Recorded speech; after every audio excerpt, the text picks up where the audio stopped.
पडला श्रावण बाळ आई गे दीर्घ फोडुनी हात तो पडला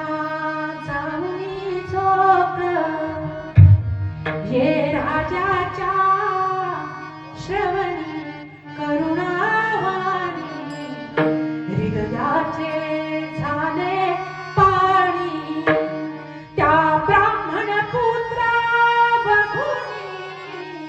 शोकाकुल झाला नृमणी आसवे आणुनी नयनी तो वदला अंत तुझ्या नाशाला मी पापी कारण बाळा शरण